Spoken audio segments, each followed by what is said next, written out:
Hay una filosofía argentina, un pensamiento riguroso acerca del lugar del hombre en la sociedad. Obras literarias como El Facundo, El Martín Fierro, El Matadero. Texto axial, fundamental, el plan revolucionario de operaciones de Mariano Moreno, Los muertos en Plaza de Mayo. El primer centenario se festeja bajo estado de sitio.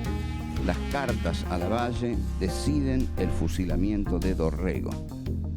No hay verdad que se resista frente a 2 pesos, moneda nacional.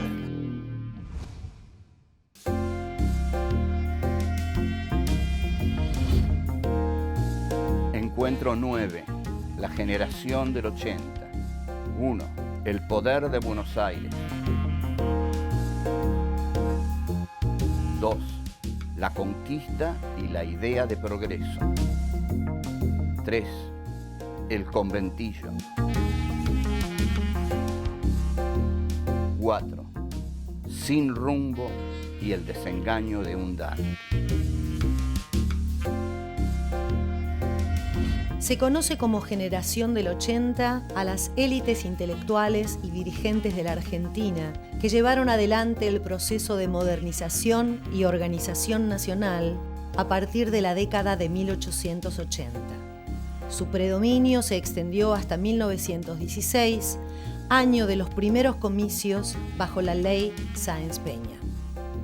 Durante este periodo, las políticas liberales en lo económico y conservadoras en lo político de los sucesivos presidentes Julio Argentino Roca, Miguel Juárez Celman, Carlos Pellegrini y Luis Sáenz Peña consolidan el modelo agroexportador con Buenos Aires como centro político y cultural de la República. Paz y administración, el lema con el que asume la presidencia el general Roca, sintetiza el ideario de esta generación, caracterizado por la fe en el progreso y por la adhesión a las ideas positivistas. Este proceso político es acompañado por un pensamiento que se expresa en la literatura, en el ensayo y en el periodismo. Eugenio Cambaceres, Lucio B. Mansilla, Miguel Cané, Julián Martel, Lucio B. López, son quienes más notablemente manifiestan en sus obras las tensiones que atraviesan la consolidación de este modelo económico y los conflictos sociales que empiezan a surgir.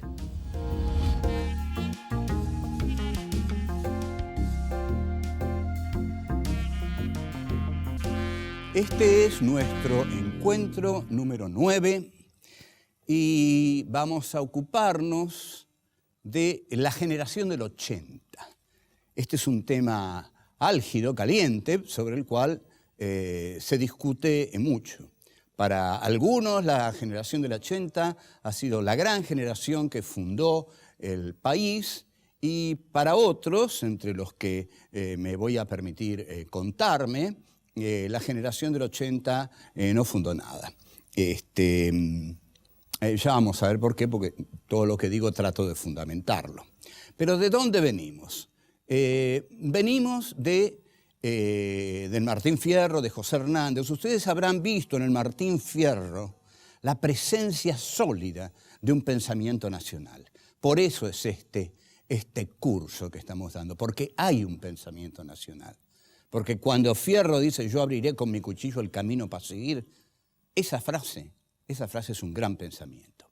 Bueno, entonces, en la segunda parte del Martín Fierro, el gaucho está integrado al sistema de Buenos Aires. Pero quedan muy pocos gauchos. ¿Por qué? Porque han sido casi todos ellos exterminados a partir de la derrota del federalismo argentino en Pavón, batalla que Urquiza, según dicen las malas lenguas y las buenas también, se la regaló a Mitre.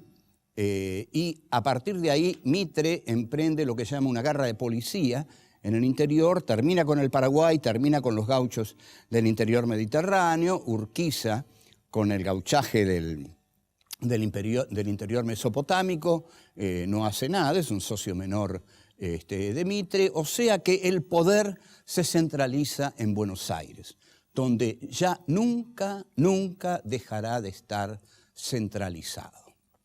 Este poder, que se centraliza en Buenos Aires, tiene todavía una tarea por hacer, que es la lucha contra el indio.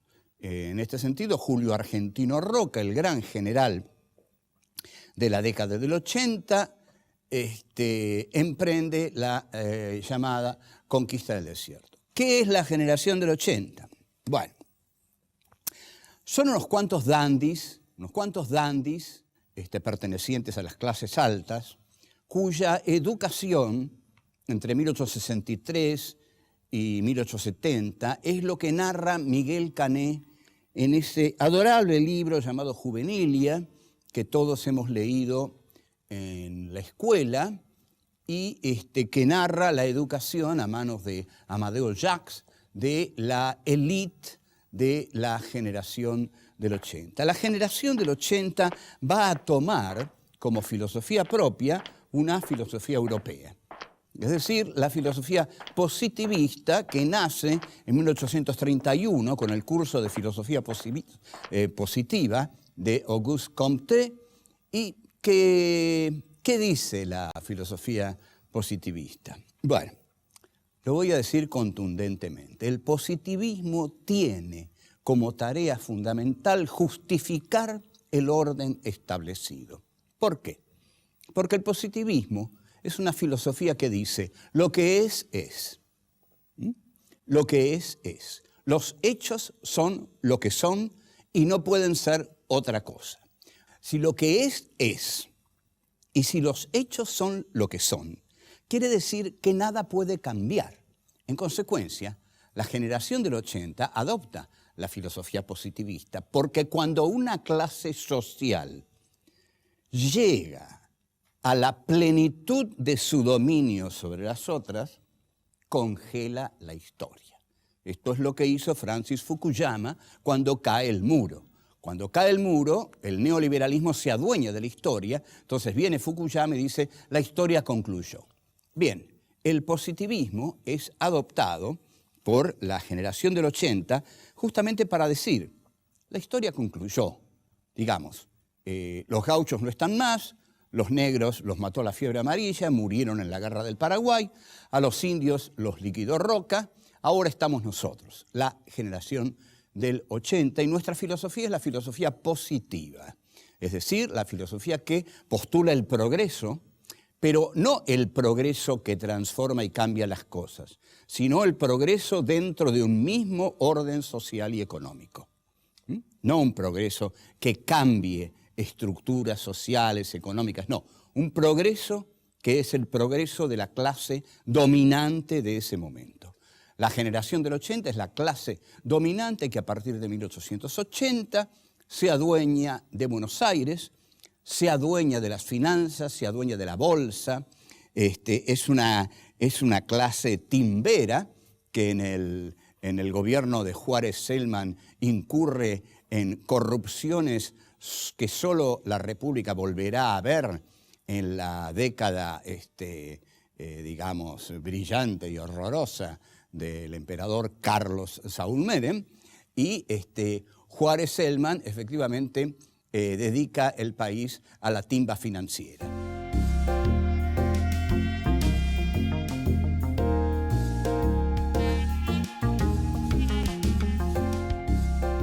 Uno de los mejores libros sobre la llamada conquista del desierto lo escribió el notable novelista y ensayista David Viñas. Lo escribió en México porque tuvo que exiliarse por la dictadura militar que también le tomó la vida de 2 hijos. El libro de David se llama Indios, Ejército y Frontera. Es un muy buen trabajo que conceptualiza a esa llamada conquista del desierto como la segunda conquista de América. Es muy interesante. No, como la etapa superior de la conquista de América. Es un concepto muy interesante, ¿no? Porque toma el concepto de Lenin de etapa superior del capitalismo, el imperialismo como etapa superior del capitalismo, y lo aplica a la aniquilación de los indios que lleva a cabo Roca y la llama etapa superior de la conquista de América. La campaña al desierto es muy fácil para el general Roca. En realidad, esto estaba decidido, no había manera de parar esto, porque Roca penetra en los territorios de los llamados salvajes, porque no pertenecen a la civilización, con rifles Remington y cañones Krupp que les ha enviado Inglaterra. De modo que es Inglaterra también la que penetra con Roca en la que va a ser después la Patagonia inglesa, porque los ingleses van a ser los que más se van a adueñar de esas tierras, tal como lo vamos a ver en La Patagonia Rebelde, sobre todo si ustedes quieren ver la película de Héctor Oliveira con guión de Osvaldo Bayer. Antes del proyecto exterminador de Julio Argentino Roca, hay un proyecto conciliador humanitario de Lucio B. Mansilla, que Mansilla plasma en un libro de los mejores de nuestra literatura, que es anterior al Martín Fierro y que sin duda Hernández leyó porque toma algunas historias de Lucio Mansilla, y que se llama Una excursión a los indios ranqueles. Y ahí está el pensamiento argentino, señores. El pensamiento argentino está en las reflexiones de Mansilla que hace acerca de la civilización y la barbarie. En todos los países colonialistas del mundo hubo generales exterminadores. Cuando Francia, en 1830, entra en Argelia, lo hace con el mariscal Bugeaud.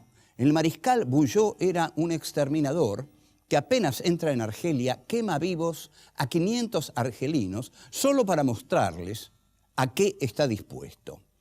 En este sentido, las frases terribles que van a decir estos conquistadores del llamado desierto es que la sangre es fundamental, que la sangre es el dolor, pero que la sangre y el derramamiento de sangre son el costo del progreso. Lo que va a decir el general Roca es: a mí no me vengan con cosas humanitaristas.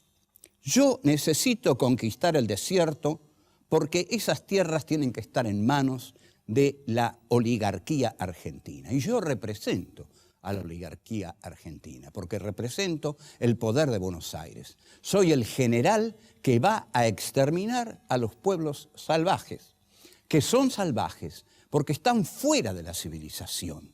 La civilización no puede integrarlos, no podemos integrar a esos indios. ¿Dónde los vamos a meter? A esos indios tenemos que matarlos, como matamos a los negros y como matamos a los gauchos rebeldes. Entonces, el general Roca es un mariscal Bugeaud de la República Argentina, es decir, un general conquistador que va a conquistar territorios para la civilización. Mansilla era la otra cara. No digamos que todos los señores de la clase dominante de Buenos Aires eran crueles e inhumanos. El general Lucio B. Mansilla tenía real afecto por los indios ranqueles.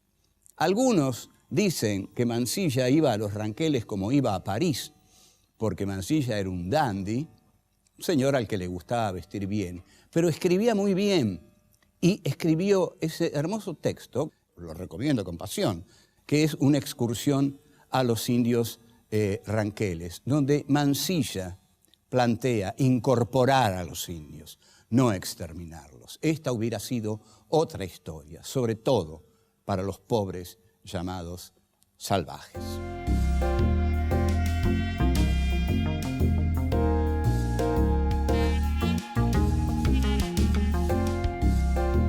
Hay una propuesta que tiene Osvaldo Bayer con respecto a la estatua del general Roca, que es sacarla de ese lugar y ponerla de algún desdichado indio de la Patagonia. Bueno, yo tuve una conversación con Bayer en la Feria de Frankfurt, donde le hice de Roca, ¿no? De pronto, súbitamente tomé la voz de Roca y le dije, mire, Bayer, usted es un anarquista insolente, pero para que usted consiga sacar mi estatua de donde está, tiene que caer todo el imperialismo occidental antes. Bueno, en efecto, es así, porque esa estatua está ahí porque tiene que estar ahí, porque representa el triunfo de la civilización occidental, que es la que se expandió por el mundo, aniquilando con todas las fuerzas que se le opusieron. Así es como en la Argentina, entonces, se aniquila al gaucho, ¿no? Se aniquila a los negros y se aniquila a los indios. Queda despoblada la Argentina, queda despoblada. Entonces yo, haciéndole de Roca a Bayer, le decía, bueno, matamos a todos y teníamos que traer a alguien para poblar el país. Y así fue como lo trajimos a usted, Bayer, le decía. Es decir, a ustedes, los inmigrantes. Trajimos a todos los inmigrantes, claro, porque habíamos despoblado el país. Claro, no vinieron los que esperaban, dejo de hacer de Roca. No vinieron lo que esperaban. Vino lo que la oligarquía, las clases dominantes en la Argentina, las clases dirigentes van a llamar la chusma ultramarina. Siempre esa delicadeza para nombrar a los otros, ¿no? Ese respeto para dirigirse al diferente. Bueno, chusma ultramarina. La chusma ultramarina iba a ser recibida en tanto aceptara las leyes del país al que llegaba.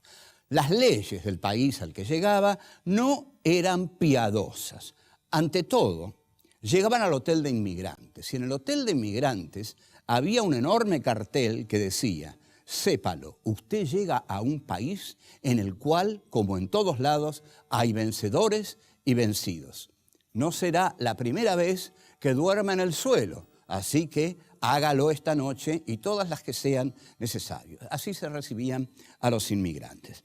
Los inmigrantes se acumularon, sobre todo en la ciudad de Buenos Aires, y dieron origen al conventillo. El conventillo, que es una creación nacional, era una especie de casa de chorizo a los costados de cuyo, digamos, de esa pasarela central se ubicaban unas casuchas terriblemente pobres donde se apiñaban los desdichados inmigrantes que habían venido a hacerse la América y no se la hicieron. En realidad fue un desencuentro brutal, porque la élite argentina esperaba sajones, ingleses, alemanes. No vinieron, vinieron tanos, gallegos, polacos, rusos y judíos. Entonces no vino nada de lo que esperaban. Entonces están en los conventillos y un elegante señor llamado Santiago de Estrada va a describir en memorable texto cómo ve él el conventillo. Lo describe en una obra que se llama En viaje y otras obras literarias, que es una obra ya cercana al inicio del nuevo siglo. La descripción de Santiago de Estrada es terriblemente desdeñosa, como no podía ser de otro modo, ¿no? Es un dandy del 80 que se digna a describir cómo es un conventillo. Y dice, el conventillo es el pudridero de la pobreza y mina de oro de la avaricia. Aquí toca dos puntos álgidos Santiago de Estrada. La mina de oro de la avaricia se refiere obviamente a los judíos, porque la generación del 80 era muy antisemita. Qué cosa más rara. Y Julián Martel, en su novela La Bolsa, es una novela tremendamente antisemita. En cuanto a que el conventillo es el pudridero de la pobreza, eso abarca a todos. La pobreza es putrición. La pobreza es basura, ¿no? La pobreza es podredumbre pura, según este dandy del 80. Y voy a citar. Dice Santiago de Estrada, cada uno de los conventillos de Buenos Aires es un taller de epidemias, en que cada una de sus inmundas camas es el tálamo en el cual la fiebre amarilla y el cólera se recrean.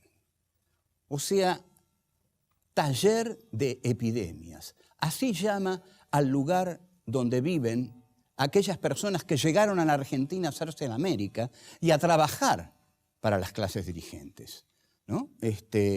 Un lugar de epidemias. Entonces dice que el conventillo amenaza a la salud pública y a la moral pública, porque por supuesto está insinuando o diciendo que en el conventillo se cometen todo tipo de desviaciones de orden sexual. La generación del 80 se caracterizó bastante por paranoias sexuales, ¿no? Imaginaban en sus peores sueños que los sucios y enfermos inmigrantes violaban a las inocentes niñas de sus familias.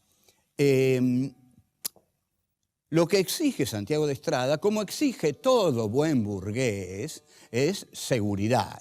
Cuídenme de ese foco de infección, contrólenlo, manden ahí las fuerzas del orden y las fuerzas de la salud, porque hay que curar a esa gente para que no nos contagie a todos. Entonces, ¿qué le pasa a la generación del 80? Una desilusión tremenda. Los que vienen son la ralea inmigratoria, lo peor, lo que ellos llaman la chusma inmigratoria. Y los tienen que recibir, porque no tienen otra cosa. Y les tienen que dar trabajo. Pero van a dictar la ley de residencia para tener la atribución de echar del país a todo aquel que traiga una ideología extraña a las ideas del ser nacional argentino y de nuestro estilo tradicional de vida.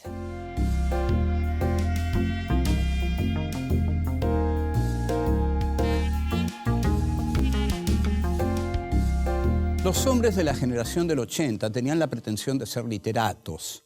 Algunos lo lograban, otros no. El que casi lo logra en una novela de 1885 llamada Sin rumbo es Eugenio Cambaceres. Al menos creo que nos debe interesar mucho esa novela porque es una novela que expresa el dolor y el desengaño de uno de los hombres de la élite oligárquica con respecto a la vida en general. Digamos que en 1880, la generación del 80, era una generación plena.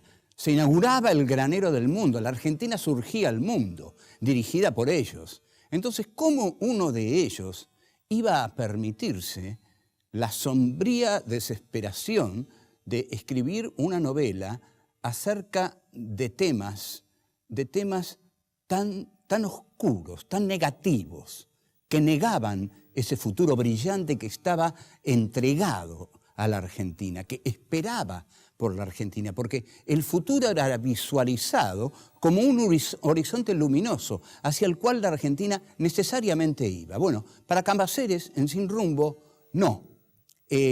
Andrés, que es el protagonista de la novela, no se integra al grupo oligárquico.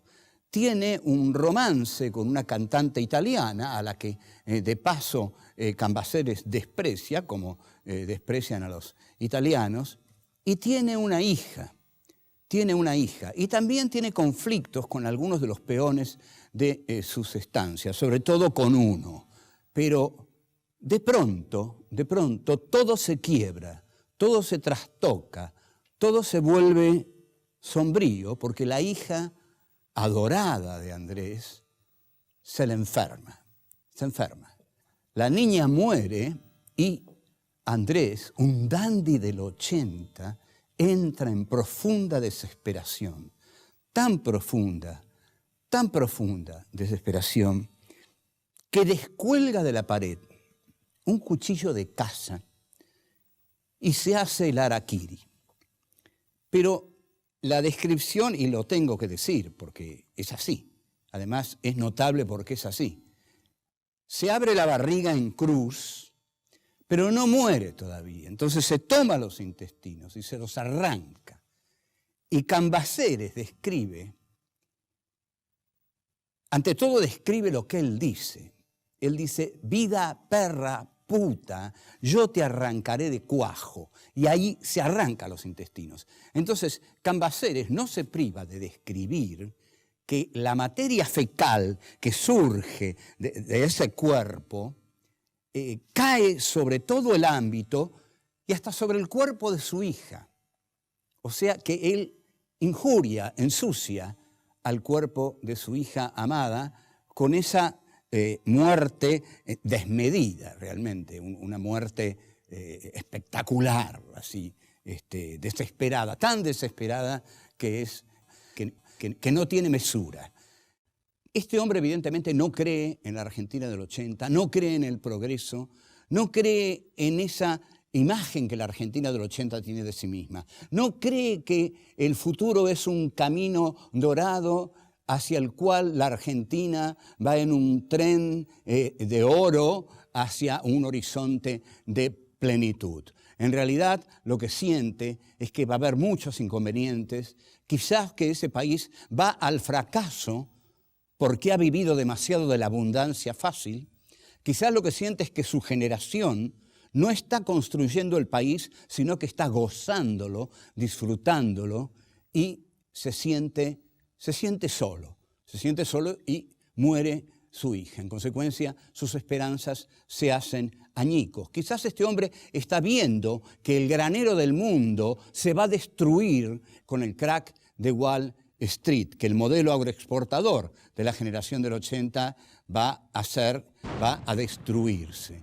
Todo esto creo que lo expresa esta novela, que expresa a una clase improductiva, racista, que no sabe construir un país, sino que lo único que sabe es gozarlo, disfrutarlo. Una cosa es hacer un país y otra cosa es dedicarse a disfrutar de la abundancia fácil, del trigo, de los ganados, de lo que crece y solo hay que exportarlo para llenarse de oro y viajar a Europa con la vaca atada. En cambio, Cambaceres dice, el horror existe, la tragedia existe, la muerte existe. Se nos puede morir lo que más queremos en esta vida y con eso nos podemos morir nosotros acompañando a esa muerte.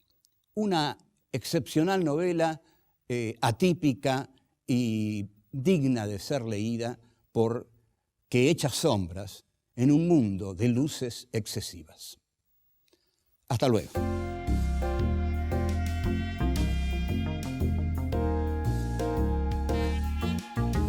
La generación del 80 va a tomar como filosofía propia una filosofía europea.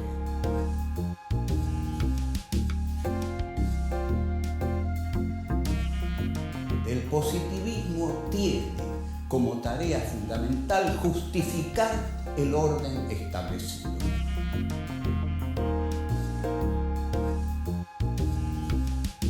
La generación del 80 era una generación plena. Se inauguraba el granero del mundo. La Argentina surgía al mundo, dirigida por ellos. Inglaterra tenía mucho apuro en que la Argentina se unificara, se hiciera una república y comerciara con Inglaterra.